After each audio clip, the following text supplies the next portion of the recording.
was up, Baggies fans, football fans, and sports fans, to another match day preview. And this time it is Stoke City versus West Bromwich Albion. It's match day week 4. It's a tough one. Both teams unbeaten. 12:30 early kickoff. It should be electric. Midlands derby as well. I will be doing a live watch along over on my YouTube, so make sure you subscribe and get in for that action. It's going to be a good one. My first ever one, so I hope to see as many of you there as possible if you're not going to the game already.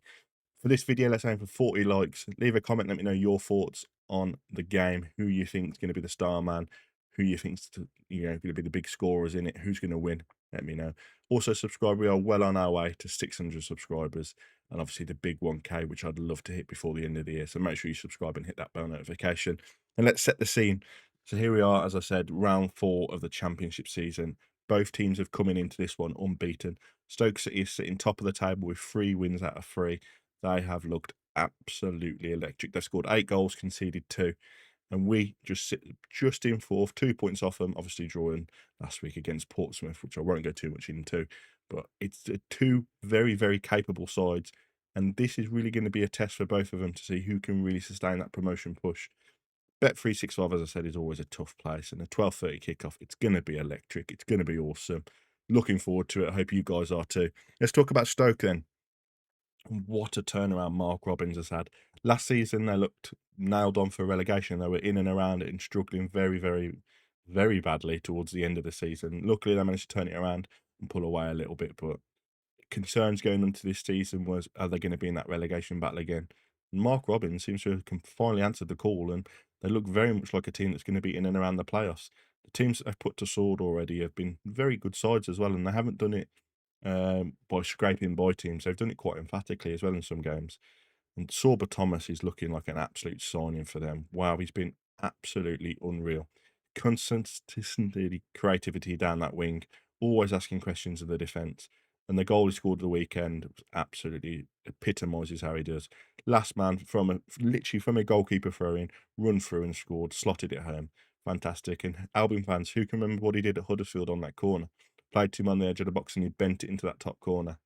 I was literally walking up the stairs, turned around to see what was going on, and the ball flew into the top of the net. So Sorba Thomas has definitely got some out for the Albions when he scores absolute screamers like that. They did have a little bit of a midweek mishap, really, losing 3-0 to Bradford City. It might knock their momentum a little bit. However, it was a wholesale change team. Stoke City fans weren't worried. There's nothing really for them to be worrying about.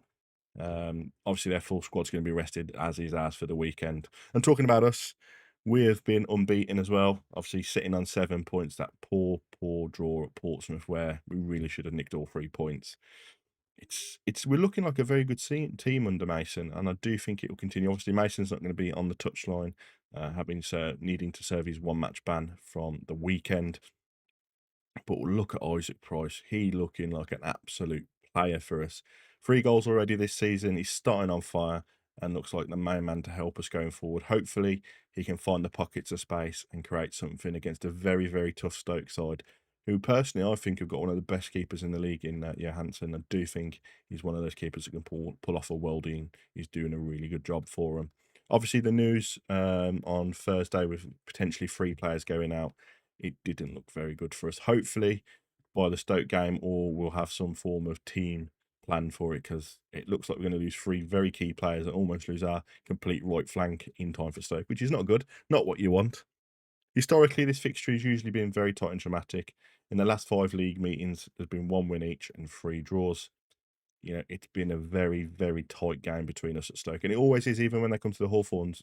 No game has really been very easy between the two of us, apart from when they had Tony Pulis as manager, and it seemed like they beat us week in, literally every time we went to the Bet365, might as well not even bothered. They just seemed to beat us every single. They were our bogey team. Hopefully, we seem to have shaken that a little bit, but who knows this weekend? It's going to be a very, very tough game.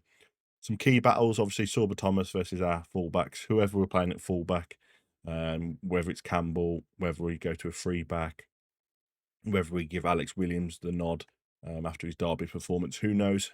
Who knows what's going to be happening? Up top, obviously, Isaac Price movement against Stoke centre halves. He'll need to be sharp.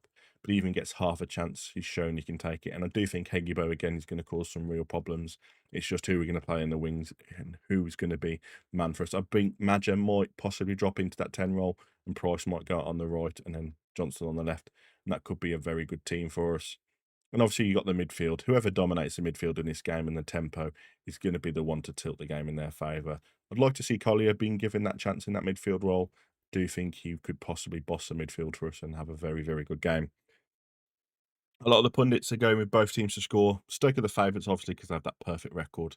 And obviously, Bet365 is a very, very tough place to go. But Albion's form means nobody is writing us off. It's looking like a lot of people are going for a draw in this game. And I've said in my predictions, it's going to be a 1-1 draw. Although deep down, I'm a bit worried now we've started to move on some players. And I do think Stoke might be strong for us. But let's see who we bring in the meantime.